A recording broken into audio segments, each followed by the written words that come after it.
Assalamualaikum warahmatullahi wabarakatuh. Kabar baik? Alhamdulillah. Lihat kelompok 2 rela ya? Oke, 2 silakan kelompok 3 duluan. Ya, bismillahirrahmanirrahim. Assalamualaikum warahmatullahi wabarakatuh. Waalaikumsalam warahmatullahi wabarakatuh. Alhamdulillah, pada kesempatan kali ini kita ingin mempresentasikan hasil dari pembahasan SDGs kita yang berjudul berjalan kaki dan menanam pohon untuk mengurangi emisi karbon. Nah, di sini kita meneliti perilaku mahasiswa UM. Nah, hasil ini ada hasil kuesionernya yang udah kita share juga. Nah, di sini tuh 50% mahasiswa UM itu pakai motor ya, teman-teman. Nah, dapat lihat juga pada dalam pie chart yang udah kita tampilkan. Nah, 45% ini berjalan kaki dan 5%-nya menggunakan mobil.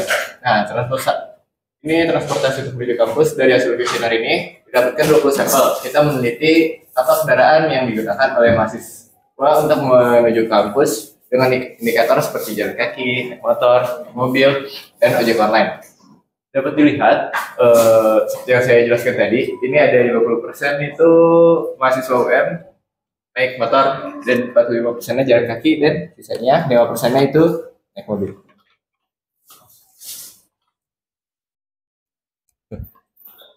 Nah, seberapa penting sih berjalan kaki ini dapat mengurangi emisi karbon? Nah, dari hasil kuesioner yang udah di-share, 20 mahasiswa kita menganggap 5 skala untuk mengetahui beberapa pengaruh berjalan kaki untuk mengurangi emisi karbon. Dari 1 sampai 5, yang 1 itu tidak berpengaruh, sampai 5 itu sangat berpengaruh. 65% dari mereka menjawab dengan skala 5. Dapat diasumsikan bahwa para mahasiswa meyakini bahwa dengan berjalan kaki dapat mengurangi emisi karbon. Nah, ini juga seberapa pentingnya penanaman pohon terhadap pengurangan emisi karbon. Nah, sama skalanya dari 1 sampai 5, 1 itu yang sangat tidak berpengaruh, yang kelima ini sangat berpengaruh. Nah, 75% dari sampel kita ini meyakini bahwa menanam pohon ini sangat berpengaruh untuk mengurangi emisi karbon yang ada di sekitar Universitas Negeri Malang. Selanjutnya adalah bagaimana program untuk penghijauan di UM menurut mahasiswa.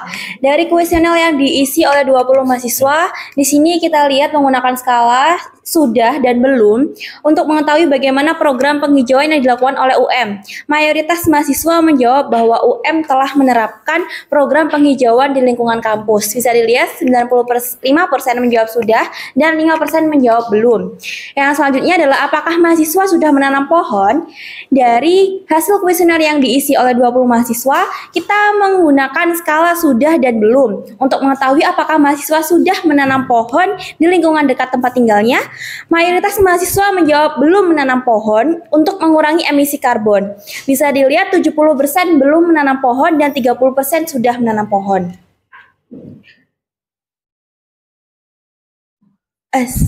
Hasil dari penelitian dengan observasi. Dengan makalah observasi secara langsung yang kami lakukan pada tanggal 18 sampai dengan 22 November tahun 2024 di Universitas Negeri Malang, kita dapat melihat bahwa mayoritas mahasiswa masih menggunakan kendaraan motor dan mobil untuk menuju ke kampus. Kita melihat bahwa kesadaran mahasiswa untuk berjalan kaki masih rendah. Mayoritas mahasiswa yang berjalan kaki tinggal kurang dari 1 km dari wilayah kampus, sedangkan yang rumahnya lebih dari 1 km menggunakan kendaraan. Kami juga meneliti program yang dilakukan oleh Universitas Negeri Malang untuk mengurangi emisi karbon. Ada beberapa program, salah satunya Green Campus yang menurut kami sudah maksimal penerapannya. Banyak area hijau pepohonan di Universitas Negeri Malang. Program yang menurut kami belum optimal adalah Car Free Day yang diadakan hari Jumat. Karena itu hanya membuat mahasiswa berjalan di wilayah tertentu saja. Banyak area yang masih belum dilalui oleh kendaraan. Oke, kesimpulan dari hasil penelitian yang sudah kami lakukan adalah ya kita mengetahui dari hasil kuesioner bahwa mahasiswa Universitas Negeri Malang sebenarnya sudah tahu gitu kalau berjalan kaki dan menanam pohon sebenarnya bisa mengurangi emisi karbon. Tetapi dalam pelaksanaannya, para mahasiswa itu belum bisa menerapkan apa yang telah mereka tahu gitu terkait bahwa berjalan kaki dan menanam pohon bisa mengurangi emisi karbon. Dan juga dapat kami simpulkan bahwa Universitas Negeri Malang sudah memiliki program yang bisa mengurangi emisi karbon seperti Green Campus dan yang lain-lain. Tetapi masih ada program-program yang belum optimal dan maksimal penggunaannya seperti Car Free Day yang diadakan hari Jumat. Karena hal itu hanya menitikkan wilayah yang bisa dilalui oleh motor dan mobil, sehingga masih banyak celah gitu bagi para mahasiswa untuk bisa berkendara motor dan mobil di Universitas Negeri Malang. Oke. Nah, selanjutnya adalah sesi tanya jawab dan saran. Adakah yang ingin ditanyakan? Langsung Alif. Saran aja sih, ini kan kalian punya data, kalian kasih pembahasan dikit kayak apa itu emisi karbon, terus penyebabnya apa, terus dampak itu lingkungan apa, biar kita juga ada gambaran. Oke. Terima kasih. Terima kasih Alif. Yang lain? Ini proyeknya udah terlaksana belum?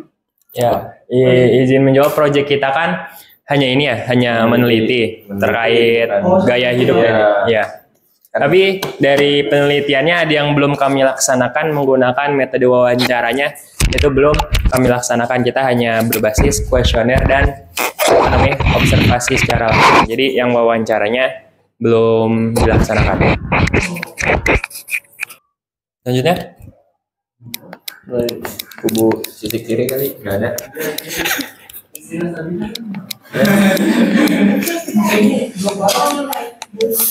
Ini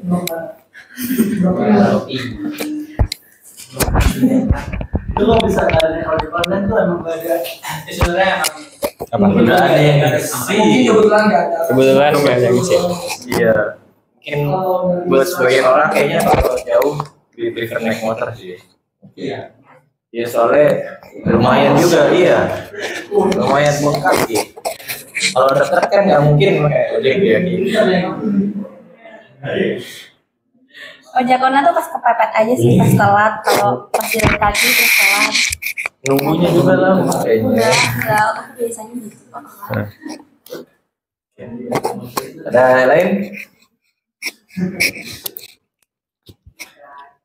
Ada sih. Bapak boleh lanjutkan Pak? Kalau mungkin di situ nanti pada pembahasan ya dan mengambil kesimpulan. Ini kan masih sebatas observasi kepada mahasiswa gitu ya. Ya, Pak. Nah, mungkin perlu dikonekkan ya. Kira-kira kaitannya dengan SDGs itu bagaimana gitu ya kan, ini kan bukan aksi nyata gitu ya. Nah itu berarti nanti dalam pembahasan harus Anda perlu membuat semacam uraian gitu ya.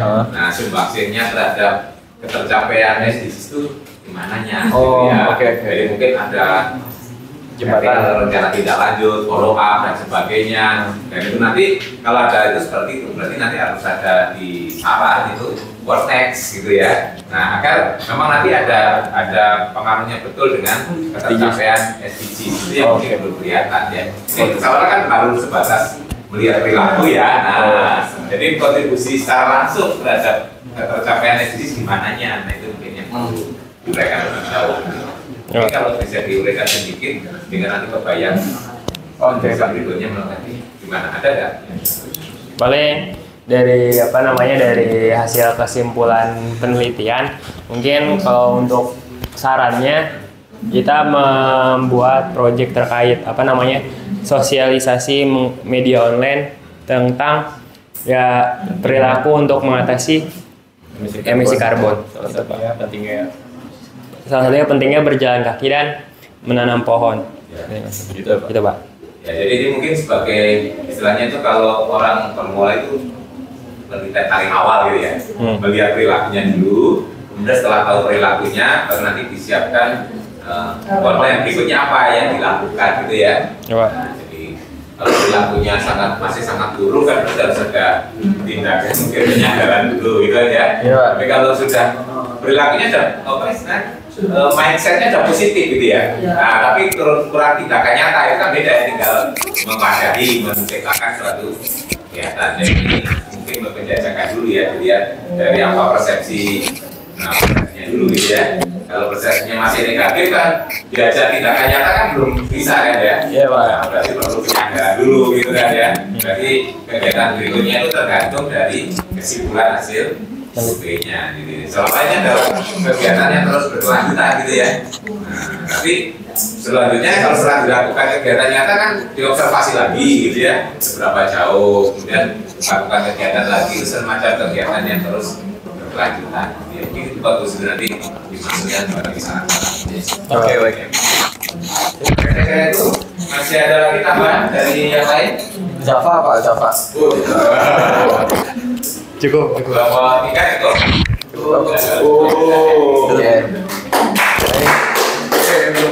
Oke, baik ya teman-teman semua, alhamdulillah sudah selesai. Terima kasih atas saran dari kalian juga dan teman-teman dari kalian. Nanti bisa kita tambahkan di revisian. Sekian dari kami. Assalamualaikum warahmatullahi wabarakatuh. Berikutnya dari 257 siapa? Assalamualaikum warahmatullahi wabarakatuh.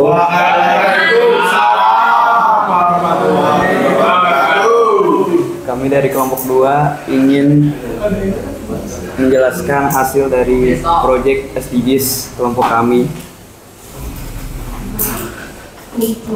Baik, jadi ide kami yaitu muffin ampas apel.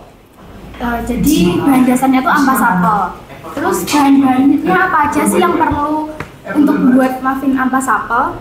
Jadi yang pertama ada ampas apel, ada tepung terigu, gula pasir, baking powder, telur, susu cair, minyak sayur, bubuk kayu manis, terus kismisnya bisa optional. Kemudian cara membuatnya, yang pertama itu campur tepung terigu, baking powder, dan bubuk kayu manis. Yang kedua, kocok telur, gula, dan susu cair hingga tercampur rata.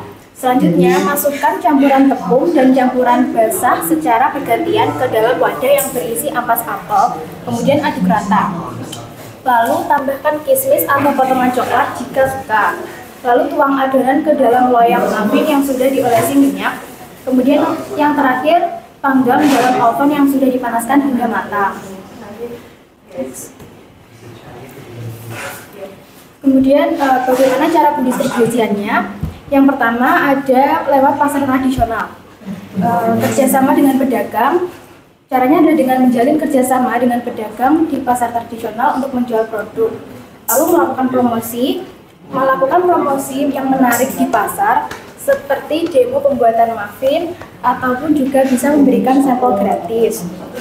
Lalu ada di toko modern yang perlu kita lakukan adalah menghubungi manajemen. Hubungi manajemen toko modern seperti minimarket atau supermarket untuk menawarkan produk. Kemudian khususnya adalah usahakan mendapatkan tempat khusus di rak makanan ringan atau produk organik. Kemudian selanjutnya ada kafe dan restoran. Kerjasama, tawarkan muffin ampas apel sebagai menu tambahan atau makanan pendamping di kafe dan restoran. Kemudian bisa juga mengikuti event, ikut serta dalam event-event kuliner yang diselenggarakan oleh kafe ataupun restoran. Lalu bisa melalui penjualan online, seperti ada platform e-commerce, manfaatkan platform seperti Shopee, Tokopedia, atau Instagram untuk menjangkau konsumen yang lebih luas. Lalu pengiriman, pastikan sistem pengiriman efisien dan cepat, terutama untuk area malam raya. Kemudian selanjutnya ada event lokal. Ada pameran, ikut serta dalam pameran UMKM atau festival kuliner di Malang. Bisa juga dengan event sekolah, dengan menjalin kerjasama dengan sekolah untuk menjual produk di kantin atau sebagai hadiah dalam acara sekolah.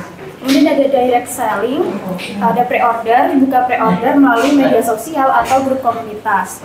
Bisa juga delivery, melakukan pengiriman langsung ke pelanggan terutama untuk pesanan dalam jumlah banyak atau wilayah tertentu. Kemudian output dari program ini adalah ada output langsung dan juga output tidak langsung. Output langsungnya ada berupa produk pangan baru, beragam produk makanan dan minuman inovatif yang memanfaatkan bahan baku lokal. Kemudian peningkatan nilai tambah produk, harga jual produk pangan lokal menjadi lebih tinggi karena nilai tambah dari inovasi dan kreativitas dalam pengolahan. Ada diversifikasi produk, pilihan produk dengan pangan lokal semakin beragam, memenuhi kebutuhan dan selera konsumen yang lebih luas. Kemudian ada penciptaan lapangan kerja, terbukanya peluang usaha baru dan perluasan lapangan kerja, terutama di sektor UMKM. Ada yang terakhir, pemanfaatan sumber daya lokal. Pemanfaatan lebih optimal sumber daya alam lokal mengurangi ketergantungan pada produk impor. Lalu output yang tidak langsungnya, yang pertama, peningkatan pendapatan masyarakat. Petani dan pelaku usaha mikro mendapatkan penghasilan tambahan dari hasil penjualan produk olahan. Penguatan ekonomi lokal. Perputaran uang di tingkat lokal meningkat, mendorong pertumbuhan ekonomi daerah. Pelestarian budaya kuliner. Pengetahuan dan keterampilan pengolahan pangan tradisional dilestarikan dan dikembangkan. Kemudian peningkatan gizi masyarakat. Konsumsi pangan lokal yang lebih beragam dapat meningkatkan asupan gizi masyarakat. Kemudian selanjutnya ada peningkatan kesadaran akan pentingnya pangan lokal. Masyarakat semakin sadar akan pentingnya mendukung produk lokal dan keberlanjutan pangan. Kemudian yang terakhir, pembentukan jejaring. Terjalinnya kerjasama antara berbagai pihak seperti petani, pelaku usaha, dan juga pemerintah. Ya, selanjutnya ada data populasi dan sampel penelitian. Dalam penelitian tentang Zero Hunger adalah mahasiswa Universitas Negeri Malang dari berbagai fakultas dan prodi serta masyarakat di Malang Raya. Dalam penelitian ini menggunakan teknik pengambilan sampel cluster sampling berdasarkan wilayah supaya mahasiswa dapat lebih mudah tahu tentang proyek ini secara perspektif mereka. Pengumpulan datanya, survei menggunakan kuesioner untuk mengumpulkan data dari responden. Kuesioner disebarkan secara online kepada responden. Menganalisis data yang sudah ada pada pertanyaan yang diajukan kepada responden. Analisis data dianalisis menggunakan metode kuantitatif dan kualitatif dengan menggunakan hasil dari para responden pada survei dengan kuesioner tentang sumber daya pangan lokal dan cara mengatasi kelaparan di daerah Malang. Nah, ini ada datanya. Yang pertama, sumber daya pangan lokal daerah sangat melimpah, bisa dilihat pada gambar yang pertama. Yang kedua, beras, ubi, dan sayuran menjadi komoditas utama pangan lokal di beberapa daerah.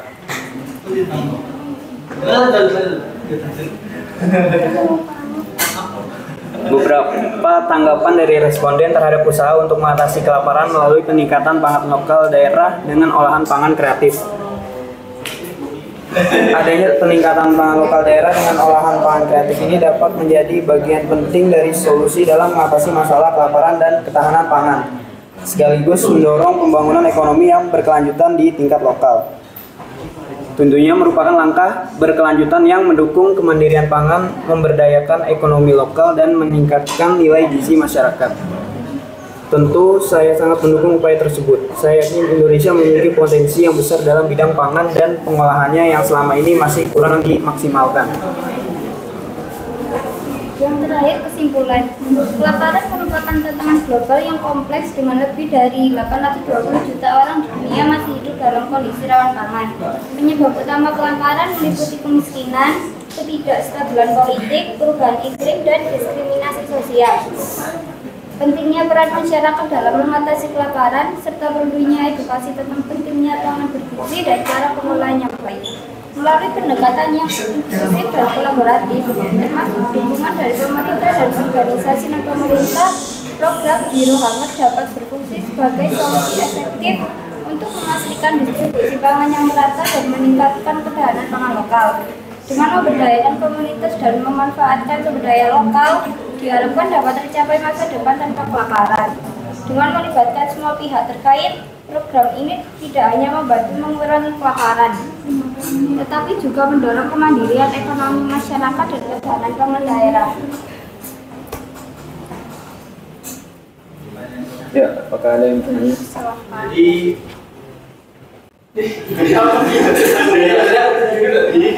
apa di lapangan?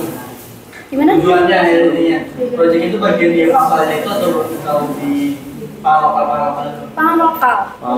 Muffinnya itu ide dari kita. sana pangan dulu berapa? Jadi bingung orang. Jadi apa? Tiba-tiba jadi ya. Mungkin pangan lokal, pangan regionalnya mungkin. Iya. Mungkin ada kesalahan ya. Maaf. Jadi yang dulu baru melebar. Iya.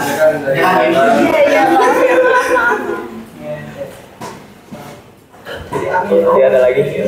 Itu edisi dia. Hanya sih kayak dari makan makin dari apa kan? Nilai gizinya aja tadi kan dari berbanyak kebanyakan yang gula ya. Suruh cair. Pengen tahu aja sih. Kan kalau meningkatkan semangat makan artinya nggak hanya makanan juga. Nggak hanya gizinya dia gitu perhitungkan. Bukan meningkatkan pangan. Ditambahin lagi Tapi kan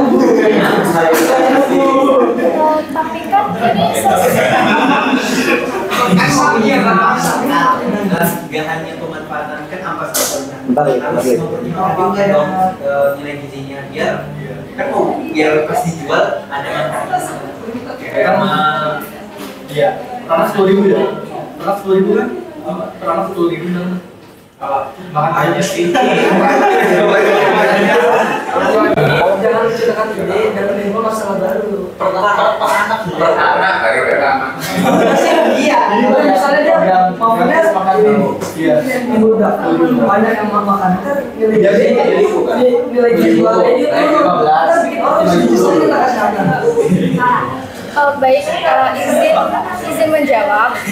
Tadi kan udah di-share di awal kalau misal judul dari kita itu adalah peningkatan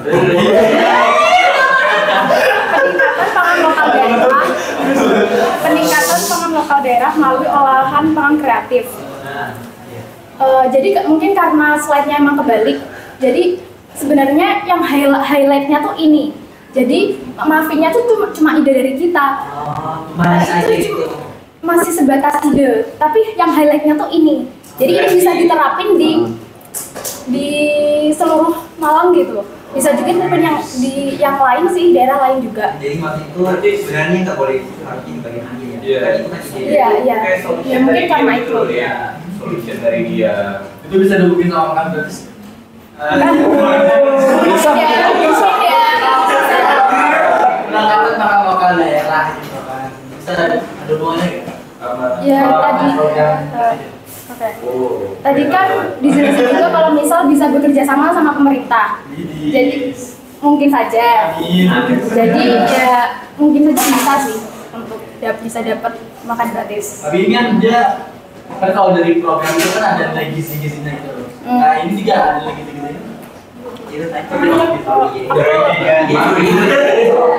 Maksudnya tabel gizi. Apa sih kan? Apa sih? Mana dari nilai gizinya itu dari program mafia atau mafia itu kayak semuanya. Ya pastinya harus dilihat dari nilai gizi. Mungkin kita idenya kurang. Terima kasih banget sarannya. Ada tambahan lagi? Ya kan ada lagi. Saya kan belum timur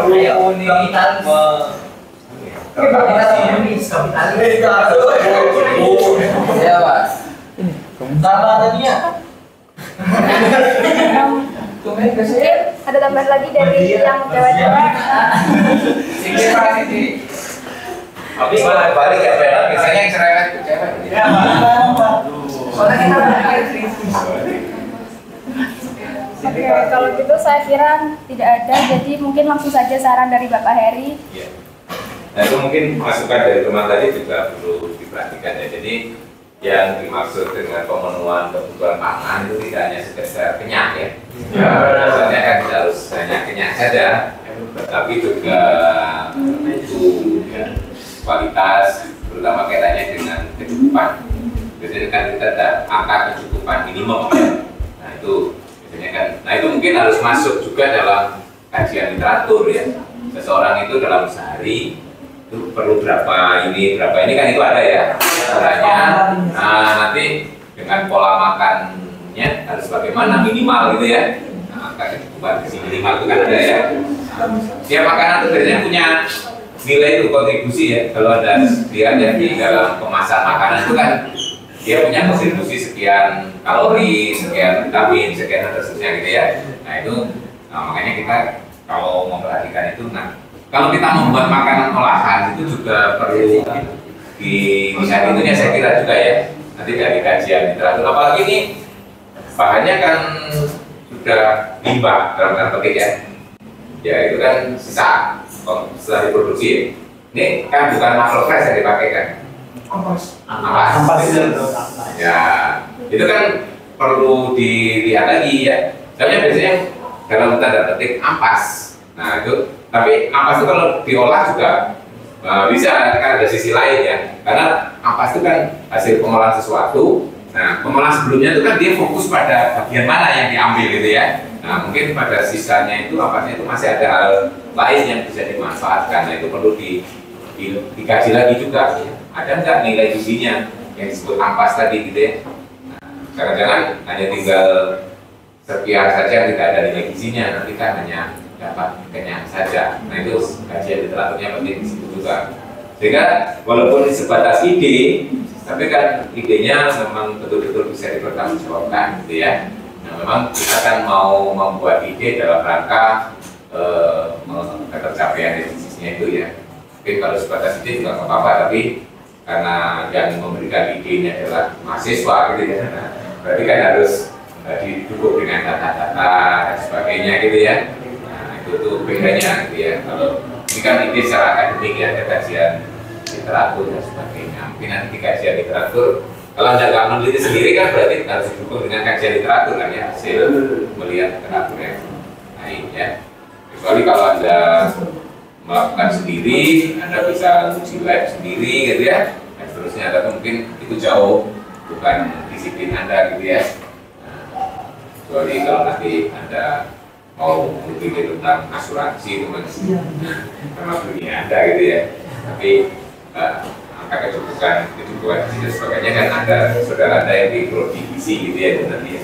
Mungkin kalau mereka bisa sisi kandungan secara langsung, tapi kalau ada mungkin sebatas kajian lateral cukup lah ya dari literatur yang ada. Saya kira itu tadi juga bagus. Anda juga bisa sebenarnya mengaitkan dengan program pemerintah ya tuh. Program pemerintah itu juga saya kira juga dikaitkan dengan sisi kemarin kalau Anda perhatikan pidato Bapak Presiden dari luar negeri dan sebagainya ya, dia kan mengakui bahwa memang sebagai besar rakyat Indonesia itu masih lapar gitu. Terus terang memang datanya ada gitu ya. Nah itu kan dan salah satu yang dilakukan ya memberi makan itu sebenarnya juga dalam rangka pemenuhan itu kan ya. Nah itu kan bisa ada mengkaitkan juga ya, sebenarnya mengkaitkan itu kan sudah mengkaitkan juga dengan SDGs. Jadi Presiden menyampaikan bahwa ingin bahwa ada rakyatnya masih kelaparan gitu ya, tidak mendapat kecukupan makan, apalagi kecukupan gizi gitu ya. Bagi dikaitkan dengan generasi yang masih perlu belajar ya. Tapi ini mahasiswa nggak dapat ya bagiannya. Kan dari sampai SMA ada. Iya. Nah, tapi kalau yang dapat bagian ada ambil yang perempuan. Kan ibu ambil dapat. Anak-anak tadi ibu ambil aja. Kalau ibu ambil dapat ya. Kalau anak-anak sampai batas usia SMA ya. Kalau menengah, kalau mahasiswa tidak akan dapat ya. Mahasiswa sudah disubsidi oleh orang tua. Oke, saya kira itu nanti bisa melengkapi ya. Jadi analisanya bisa dikaitkan ke sana dalam pembahasan itu nanti. Tapi kalau saya lihat laporannya memang masih nggak ada sama sekali yang bisa saya baca gitu ya. Masih sedikit sekali kan ya. Nah, jadi masih isinya draft-draft kan yang belum ada isinya, apalagi kajian statusnya belum ada gitu ya. Dan seterusnya. Ya mungkin kemarin kan keburu-buru ya waktu uploadnya. Tapi karena ada waktu sepekan, sekarang tampilannya bisa lebih lengkap. Kalau seandainya seluruh presentasi kemarin mungkin tidak selengkap sekarang kan ya. Oke, dengerin dulu. Ada lagi tambahan dari yang lain? Dari kelompok 2 masih ada yang bersampaikan lagi? Kapan? Ada yang disampaikan? Kata dong. Apa ya? Belum nyiapin. Oke, silakan. Maaf kalau ada yang salah karena wajah manusia kenali lo. Iya, terima kasih sarannya Pak Heri. Mungkin sekian dari kelompok kami yang bisa kami jelaskan. Kurang lebihnya mohon maaf. Wassalamualaikum warahmatullahi wabarakatuh. Waalaikumsalam warahmatullahi wabarakatuh.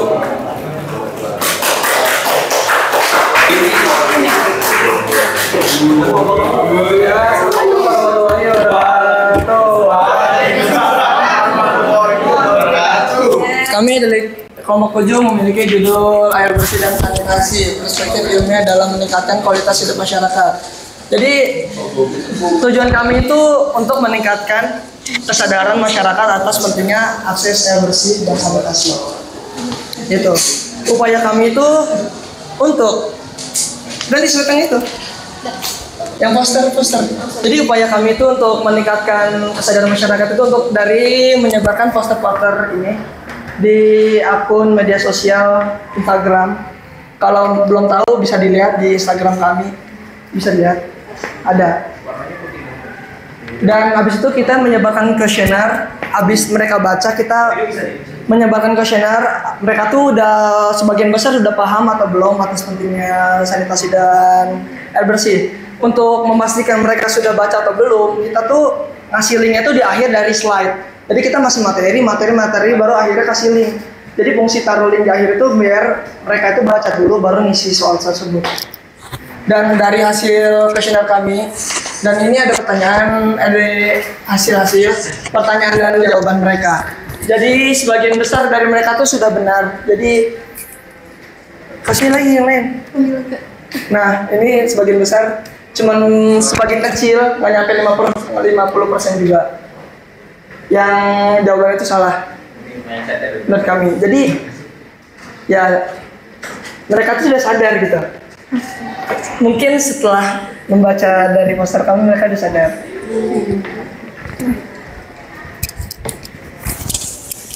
Selanjutnya ada pembahasan dari kami. Penelitian menunjukkan bahwa poster edukasi visual efektif meningkatkan kesadaran tentang kebersihan dan air bersih, terutama jika ditempatkan strategis dan dukung media sosial. Keterbatasan infrastruktur seperti air bersih dan sanitasi menjadi tantangan utama yang memerlukan dukungan kebijakan, subsidi, dan pengawasan. Perbaikan akses ini meningkatkan kesehatan, pendidikan, dan produktivitas dengan keberlanjutan bergantung pada kerjasama lintas sektor. Kemudian kesimpulannya, air bersih dan sanitasi berperan penting dalam meningkatkan kualitas hidup masyarakat. Ketersediaan air bersih memastikan kebutuhan dasar terpenuhi, mencegah penyakit menular, dan mendukung kesehatan fisik serta mental. Sanitasi yang baik juga mengurangi resiko infeksi dan meningkatkan lingkungan hidup yang bersih dan sehat. Dalam kehidupan sehari-hari, menjaga kebersihan diri, lingkungan, serta menghemat dan mengelola penggunaan air dengan bijak adalah langkah kecil yang memiliki dampak besar bagi kesehatan dan kesejahteraan masyarakat secara keseluruhan. Mungkin ada yang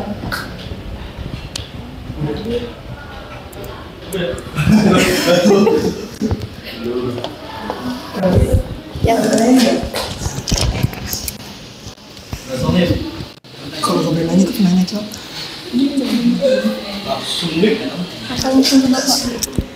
Langsung ke Bapak. Nanya aja nggak apa-apa, Andra mengambil. Ini masuk ke air bisa diminum. Apa? Yes. Bisa juga bahasannya. Jadi termasuknya itu pengelolaan buat air minum. Di dalam ini itu ada pengelolaan air minum yang baik dan benar. Yang bersih itu kan? Air bersih itu yang layak buat dipakai buat minum, dipakai buat masak, dipakai buat mandi. Ya bersih. Kecuali kalau yang isi ulang itu agak gimana gitu? Iya, soalnya isi ulang. Iya, kan ada harga, ada kualitas. Air bersih dan membersihkan. Atau air putih dan bersih kan? Air mutlak. Mungkin kalau nggak bersih makanya nggak bakal dijual dan nggak bakal dibeli. Ya nggak sih? Kalau mainnya nakal gimana? Hah? Kalau mainnya nakal. Nah itu kan balik lagi ke ini ke penjualannya di luar kita. Jadi kita untuk membedakan kesadaran luar. Kalau kalian untuk membedakan yang bersih apa yang enggak ya itu kan balik lagi ke mereka. Itu kan nakal-nakalan mereka. Kalau kita udah tahu nggak usah beli berarti kan. Kalau contoh nakal. Nakal.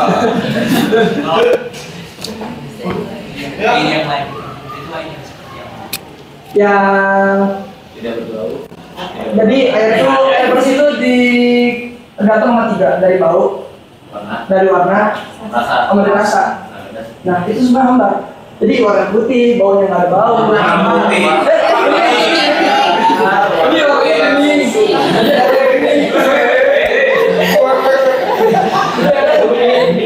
Baunya nggak ada baunya. Rasanya itu yaudah rasa air hambar.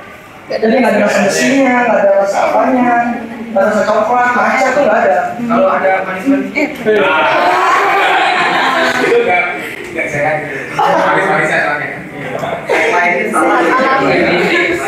Jadi begitu. Mungkin ada yang tanya lagi? Ya kan? Ya semuanya penikmat air. Guys, jadi kan Oh iya, air UN itu air apa? Air Ya waktu respect. Air UN itu soalnya rasanya kadang kayak ada airnya gitu loh. Nah mungkin itu kan dalam air kan kandungannya beda-beda. Yang bikin kita di situ layak atau enggak. Kayak makanan kan kandungan beda-beda. Tapi makanan itu ada yang layak dimakan, ada yang nggak layak dimakan gitu. Mungkin air juga sama. Air UN air. Yang lain nggak bakal dikasih. Yang itu ada BPOM juga kan.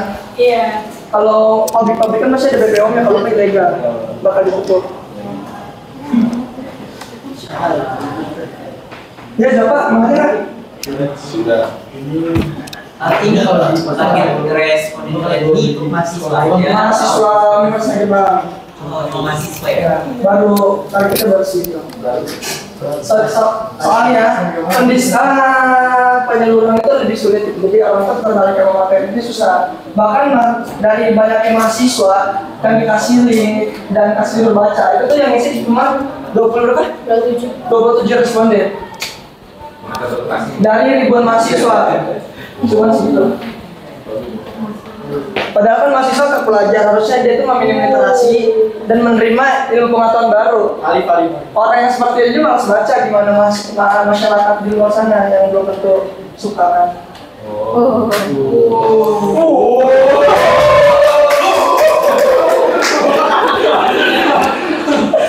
Mungkin ada tanya? Kalau tidak ada, mungkin bisa lanjut ke Pak Heri. Ya, mungkin di sini yang belum terlihat itu ada tujuan utama dari riset Anda ini ya, itu ingin melihat persepsi mahasiswa atau perilaku yang sudah dijalankan. Apa yang Anda maksudkan? Artinya beda loh ya. Jadi kalau persepsi itu mungkin belum dilaksanakan gitu. Yang orang punya persepsi positif terhadap sesuatu tapi kadang nggak melakukan, gitu. Nah, itu tinggal mengaplikasikan. Atau memang sudah habit dari perilaku yang sudah ada. Apa yang Anda tuju sasar itu? Persepsi atau masih persepsi sekarang kita baru meningkatkan kesadaran dalam perilaku. Belum sampai melihat perilaku ya. Nah, sebenarnya kalau mengaitkan dengan sisi kan perilaku ya rasanya ya, yang sudah dilaksanakan. Nah, berarti itu masih perlu follow up lagi ya. Nah, karena persepsi itu sebelum tentu dilaksanakan ya, ya masih terus. Nah, sebenarnya yang lebih bagus itu adalah sebenarnya kalau survei itu apa yang sudah dilakukan itu karena bagus ya. Kalau sudah dilaksanakan kan nanti tinggal kita follow up ya, mengubah perilakunya atau melanjutkan itu bagus ya. Nah, memang kalau berkaitan dengan air layak minum itu kan beredar ada dua yang sudah layak itu ada dua yang air mineral dan air demineral. Tahu bedanya itu? Mineral dan demineral. Nah sebenarnya yang tadi yang disebutkan yang bening, kemudian tidak berbau, tidak berasa, itu adalah D. Rasa kita nggak ada apa-apanya kan ya? Ya. Kalau sudah mineral itu mengandung mineral pasti ada rasanya. Contohnya kalau mengandung garam ya masih asin kan ya. Nah itu namanya masih karena termasuk mineral gitu ya. Jadi sebenarnya ini masih kontroversi di dalam masyarakat. Dalam dunia kesehatan juga yang bagus itu yang air mineral atau di mineral ya. Nah pengolahan itu karena beda alatnya dia untuk mengolah itu ya. Nah, kalau di mineral itu betul-betul air murni H2O nggak ada apa-apanya gitu ya. Yang lain. Nah tapi itu malah lebih mahal sekarang itu. Yang tidak ada campurannya apapun. Ada di H2O lebih mahal air mineral gitu ya. Itu biasanya dipakai teman-teman yang dari lab itu ya, nggak ada apa-apanya itu ya, karena untuk reaksi kalau sudah ada campurannya berpengaruh gitu. Nah ini karena tadi masih persepsi, berarti Anda dalam pembahasan sebenarnya di kelompok sebelumnya tadi ya perlu mengkaitkan dengan aksinya gitu ya, sehingga nanti apa kaitannya dengan ketercapaian SDGs gitu ya. Nah itu nanti dalam pembahasan perlu dikaitkan ke sana. Berarti kan seolah ini baru awal gitu ya. Nah, nanti perlu apa lagi sehingga nanti punya kontribusi dalam tercapaian salah satu dari SDGs ya. Nah itu targetnya.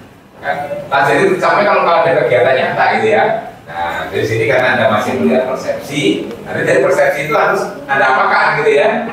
Nah sehingga nanti juga muncul di saran. Berarti what next ya. Berikutnya apa yang harus dilakukan gitu ya. Nah setelah ini dapat kesimpulan ini, berarti apa yang harus dilakukan berikutnya sehingga nanti terkait dengan SDGs betul-betul terkait ya. Misalnya ini kan baru perbincangan awal ya, baru melihat perilaku. Setelah Anda tahu kesimpulan dari perilakunya seperti ini, berarti perlu aksi apa berikutnya gitu ya. Sehingga nanti punya kontribusi langsung terhadap tercapaian salah satu dari SDGs itu saja. Gitu ya. Oke, saya kira itu lah untuk memperbaiki. Karena mau aksiomal. Ya enggak kan, memang kita harus punya kontribusi itu ya. Jadi salah satu target dari itu apa? Kan kita punya ya apa yang kita capai. Tapi kalau kita belum melakukan sesuatu aksinya, kan jauh ya dari yang kontribusi itu. Soalnya ini kan baru penelitian awal. Kita hanya mengetahui persepsi itu kan belum punya kontribusi langsung kan terhadap tercapaian SDGs kan. Nah, agar kita nanti kelihatan proyek kita nyambung kan perlu ada pembahasan kan.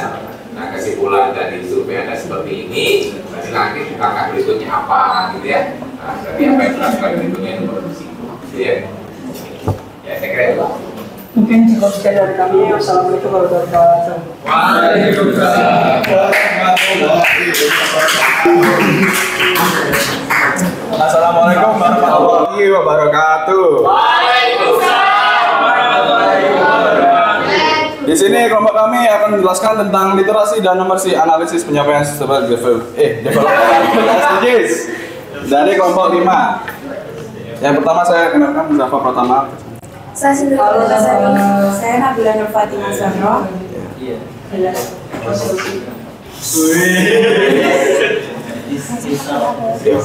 Dari hasil penelitian yang telah kami lakukan, yaitu dengan cara menyebarkan Google Form kepada teman-teman, kita dapat menyimpulkan beberapa hal. Nah,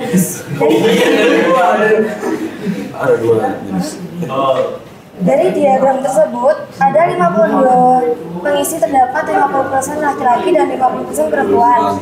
Disimpulkan bahwa hasilnya seimbang antara laki-laki dan perempuan.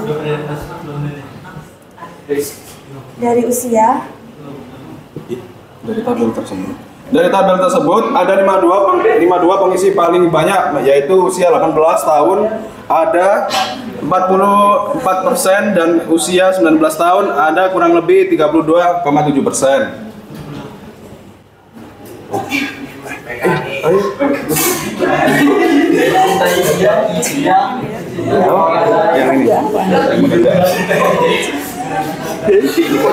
Berikutnya yaitu pekerjaan. Dari diagram tersebut, responden yang paling banyak mengisi adalah mahasiswa, yaitu 80,8%. Pertanyaan pertama yaitu dengan literasi yaitu kemampuan membaca dan menulis, dan numerasi yaitu kemampuan berpikir menggunakan konsep angka, fakta, dan alat matematika. Apakah Anda menggunakan itu dalam kehidupan sehari-hari? Dari diagram tersebut, paling banyak menjawab iya, yaitu sebanyak 92,3%, yang menunjukkan kemampuan berpikir menggunakan konsep angka, fakta, dan alat matematika dalam kehidupan sehari-hari.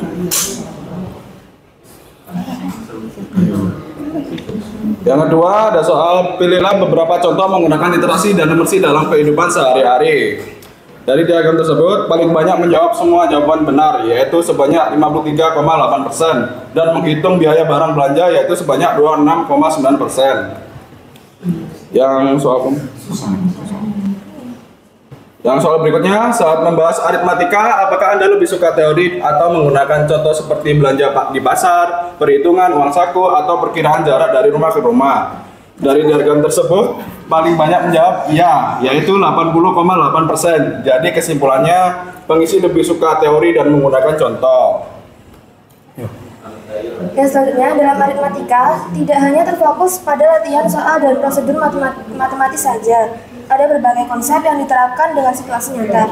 Manakah yang sering digunakan? Nah, dari diagram tersebut menunjukkan paling sering menggunakan perbandingan, yaitu sebanyak 44,2%, dan menggunakan semuanya, yaitu sebanyak 38,5%.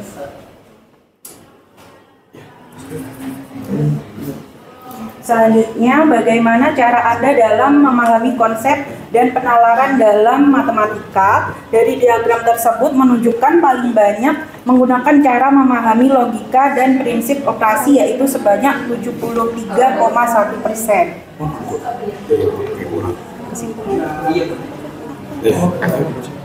Kesimpulannya, dari data yang sudah kita ambil, rata-rata semua mahasiswa menggunakan literasi dan numerasi sehari-hari. Mahasiswa lebih suka menjelaskan teori dengan menggunakan permisalan di kehidupan sehari-hari karena lebih mudah dipahami. Apakah ada pertanyaan? Tutorial. Oh, tutorial. Tutorial. Respondennya paling banyak. Oh, biar paling banyak ya? Iya. Kan respondennya sampai banyak. Oh, karena Siapa nih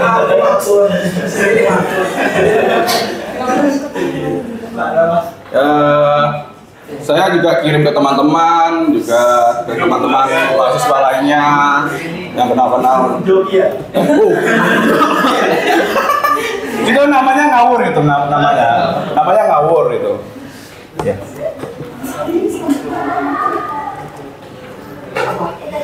Berarti respondennya bukan hanya mahasiswa UM. Mahasiswa UM, tapi namanya itu loh dibuat sembarang. Ya.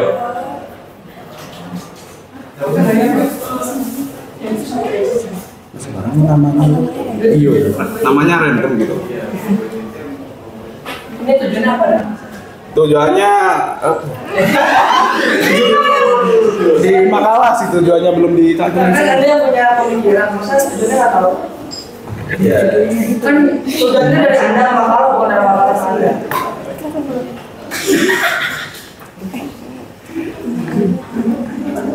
Ini mengetahui seberapa besar pemahaman tentang literasi dan numerasi di kampus gitu, mahasiswa. Tapi tampaknya soal-soal itu menurut saya lebih menuju ke cara belajar, bukan pemahaman secara numerasi. Maksudnya soal-soal yang kita kenal harusnya lebih. Soalnya di sini dia kan numerasi literasi dalam matematika petanya dengan. Iya, maksudnya kan untuk mengetahui persentase. Ya. Literasi dan numerasi kan. Seharusnya mungkin kalau misalnya dari sini itu. Iya, lebih kalau dia sahabat dan kayak gitu untuk melihat seberapa apakah mereka terhadap pemahaman literasi dan numerasi tersebut sih. Kalau kayak gitu lebih mungkin cara belajar kayak audiovisual atau ya, terima kasih. Oh ya, silakan. Tadi kan baru menganalisis ya, mereka tuh paham apa enggak. Terus kalian tuh jasa kalian ke SDGs itu apa gitu, sama aja berarti kayak kamu saya, fotografi. Terus selanjutnya jadi tanda kalian tuh apa buat melanjutkan SDGs? Iya, tercapaiannya. Tercapaiannya kalau mungkin kalau kalian sih bisa kayak ngajarin atau apa? Iya, bisa kayak ngajarin, terus ada sih beberapa belum dicantumin, emang kurang lengkap ya, kurang lengkap ini. Berarti yang mau dicantumin Tentang itu apa namanya dari Nadra tadi,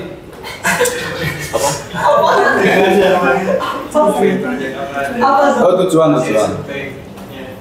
Kira-kira mau bikin apa dari proyek dari penelitian dari dilakuin? Programnya apa?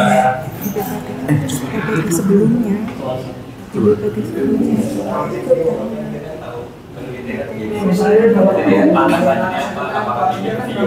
Observasi, langkah bisa menjelaskannya tapi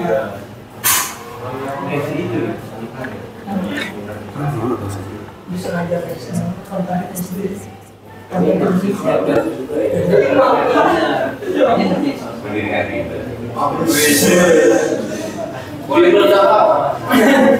Soalnya kan kalian mahasiswa ya, kalau ngajar mahasiswa sedangkan kalian masih maba juga, masih ngeraba-raba lah istilahnya. Mungkin bisa. Tapi yakin bisa datangin narasumber mungkin datangin. Oh, bikin ini berarti seminar. Bukan seminar sih kayak pembelajaran. Iya.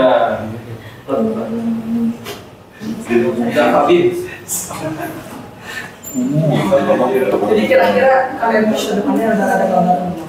Iya dari hasil survei ini kalian Karena dia kasih gambaran juga.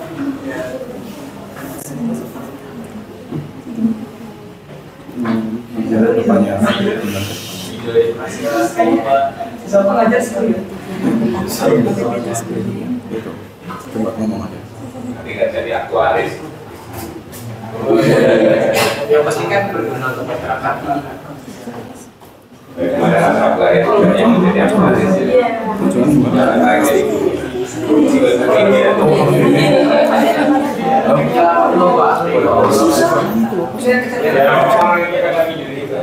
yang sini tapi ada hal yang menarik.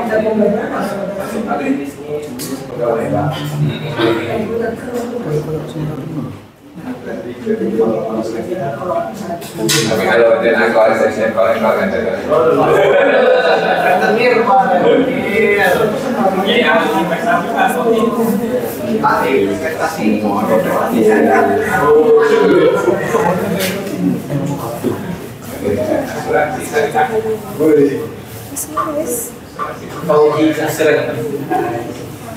Siapa yang semangat? Bikin bimbel.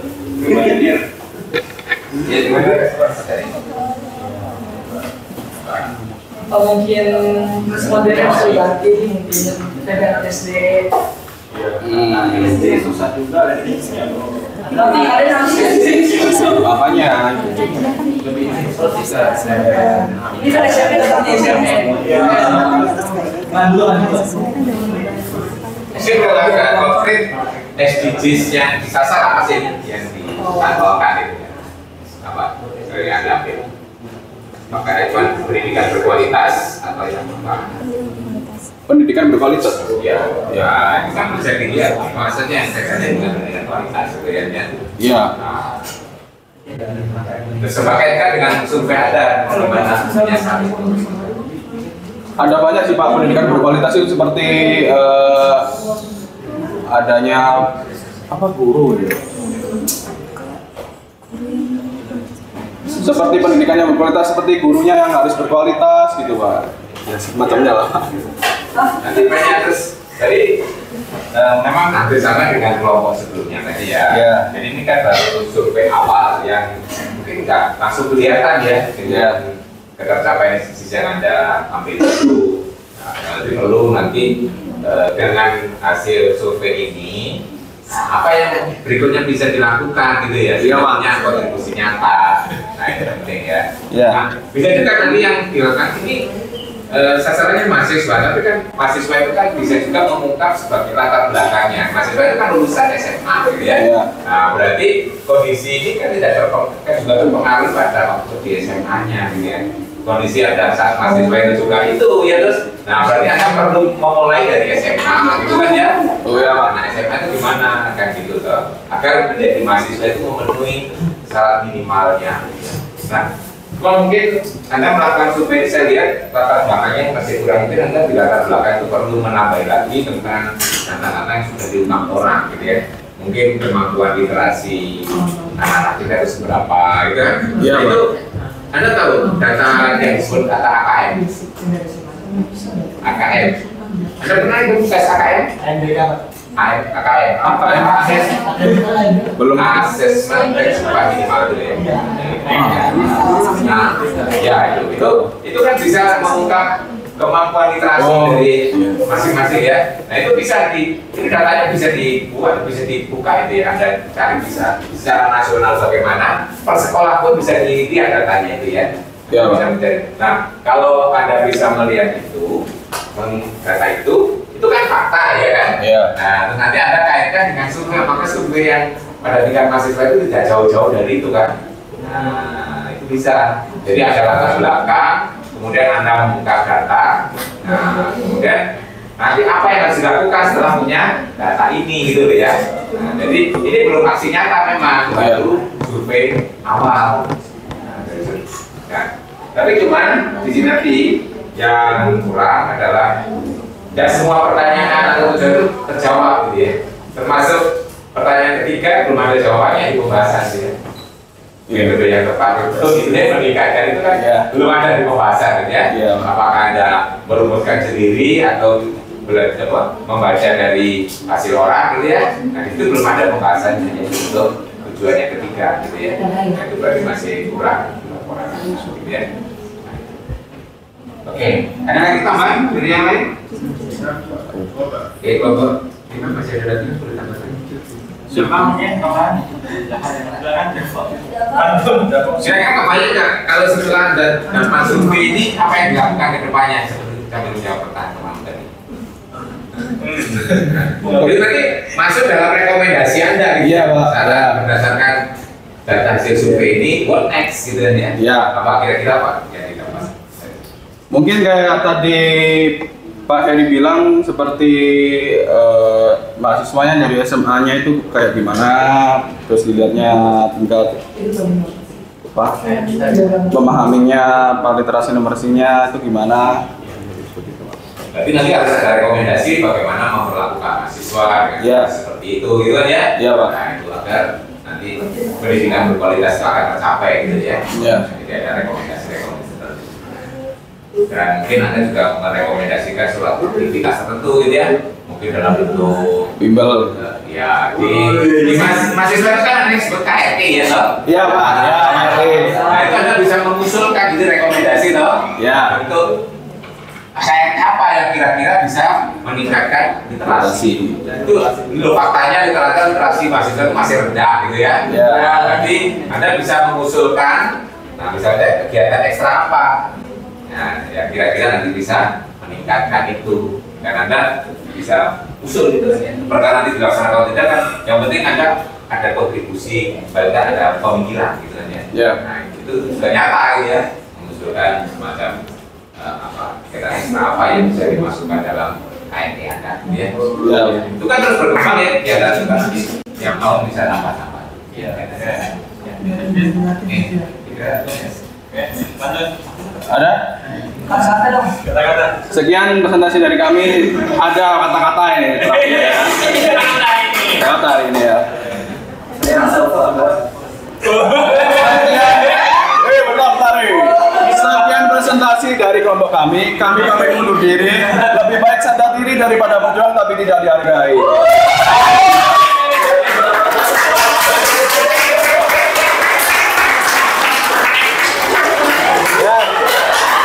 Wassalamualaikum warahmatullahi wabarakatuh. Oke, ini berarti semua sudah presentasi untuk draft laporan. Jadi langkah berikutnya berdasarkan presentasi dan masukan-masukan direvisi. Paling nggak ini revisi awal ya. Berarti nanti akhir pekan ini sehari sebelum pertemuan berikutnya, nah harus sudah diupload. Ingat kewajiban mengupload ke assignment tugas itu adalah per mahasiswa. Ya, walaupun menggarapnya bersama-sama ya. Tapi masing-masing harus ngupload sebagai tanggung jawab untuk pribadi. Nah, jadi ini anggap masih draft pertama ya. Nanti pada pekan ke depan Anda masuk nanti akan ada review lagi. Jadi saya beri kesempatan mungkin bertemu di kelas sebentar gitu ya, mendiskusikan lagi. Mungkin Anda sudah diskusi dulu juga gitu ya. Tapi dengan melihat laporan versi pertama yang sudah direvisi itu ada hal-hal lagi yang perlu diperbaiki lagi ya. Terutama yang sangat menonjol adalah aksi nyata walaupun sebatas ideas ya. Jadi itu sehingga nanti terkait dengan ketercapaian SDGs itu yang banyak kekurangannya di situ. Seolah Anda kan baru melakukan awal gitu ya, belum kelihatan nyantolnya ya dengan SDGs yang mau dicapai atau yang mau disasar itu ya. Nah itu nanti kalau Anda baru melakukan aktivitas di awal, berarti di dalam pembahasan harus ada urutannya sehingga apa berikutnya harus dilakukan sehingga betul-betul punya kontribusi dalam ketercapaian SDGs itu ya. Karena ini namanya kan project ya, project untuk mencapai SDGs ya. Anda punya kontribusi apa gitu ya. Nggak apa-apa walaupun ini masih awal, tapi nanti kalau kegiatan ini diteruskan, ada beberapa fase berikutnya kan berkelanjutan ya. Entah nanti Anda sempat melaksanakan atau tidak ya. Yang penting nanti nyampe gitu loh ya. Nah, walaupun sebatas ideas gitu ya. Itu kebanyakan yang kurang di situ. Ya, baru melakukan survei. Nah, itu kan belum kelihatan ya kontribusinya apa. Nah, tapi kalau Anda menambahkan misalnya dari survei ini akan terpetakan misalnya persepsi mahasiswa gitu ya. Nah, nanti hasil persepsinya apa? Anda kan sudah dapat data ya. Nah, kalau seperti ini berarti berikutnya harus dilakukan ini ya. Nah, dan seterusnya sehingga nanti punya kontribusi. Itu dalam pembahasan. Nah, apa yang harus Anda lakukan itu nanti masuk dalam rekomendasi atau saran ya. Rekomendasi saran what next itu namanya sering disebut RTL, rencana tindak lanjut ya. Nah, biasanya kan suatu kegiatan mesti direncanakan, dilaksanakan, dievaluasi terus ada rencana tindak lanjutnya gitu ya. Nah, itu.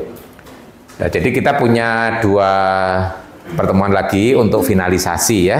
Nanti kalau bisa ini sebagai produk itu biasanya kalau kita tidak sempat presentasi itu ada yang disebut poster ya sebagai laporan akhir. Orang kalau disuruh membaca laporan akhir dalam bentuk bab-bab itu kan biasanya sebagai pengganti presentasi dalam seminar itu poster. Nah, nanti ditempel ya. Nah, jadi nanti pada pertemuan ke-16 sebagai gantinya UAS. Nah, buat masing-masing kelompok membuat poster yang nanti mencerminkan hasil pekerjaan Anda itu ya. Itu cukup 1 lembar ukuran A3 A3 ya biasanya A2 ya. Ya, terserah. Yang ditempel itu A2 ya kalau tidak. Jangan gede-gede. Kalau A3 terlalu kecil ya. A3 itu kan 2 kali A4 ya. Biasanya A2 gitu ya. Nah, kalau A1 kegedean. Apalagi A0. Ya, proporsional Anda kira-kira kalau ditempel bagus itu seberapa? Biasanya sekitar A2 lah gitu ya. Iya. Nanti masukkan di sana boleh gitu ya. Itu hasil. Tapi targetnya harus nanti itu jadi pada pertemuan ke-16 nanti ditempel. Nah, nanti tugas dari masing-masing orang adalah mereview ya hasil teman yang lain ya, membuat review. Nanti saya buatkan formnya ya. Nah, itu review ya. Pak, berarti kita revisiannya sampai ke ya nanti ya kalau yang hasil ini kan ada ya, kemarin sudah saya berikan toh. Nah, itu sebelum berakhirnya pertemuan ke-14 ya. Jadi sehari sebelum pertemuan 15 kan? Ya. Nanti enggak kemarin sudah saya berikan toh di pertemuan ke-13 itu kan sudah ada ya. Di bagian itu ya. Tapi saya deadline-nya adalah sehari sebelum pertemuan ke-15 ya. Ya, itu yang berupa assignment ya. Nah, itu. Kan draft presentasi Anda masuk ke forum diskusi, tapi revisinya masuk ke assignment, tugas ya. Kalau tugas itu saya definisikan per mahasiswa harus upload gitu ya. Nah, karena walaupun itu pekerjaannya bersama, tapi masing-masing punya tanggung jawab. Nanti jangan-jangan Anda nggak punya laporannya ya, diserahkan temannya. Nah, kalau ngupload itu kan mesti Anda punya kan ya, itu ya, sebagai bukti pekerjaan bersama.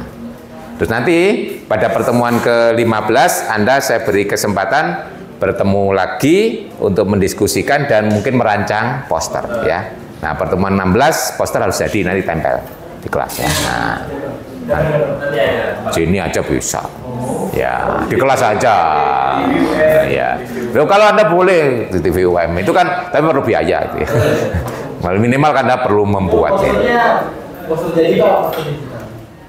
Jadi wong ditempel selembar.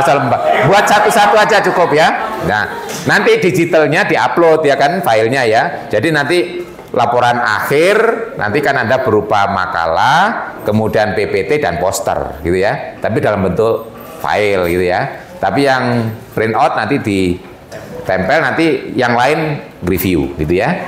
Nah, jadi mereview nanti akan ada catatannya yang bisa dimasukkan ya. Dimasukkan di sidang. Itu sebagai ganti dari UAS ya, jadi nggak ada UAS nanti ya.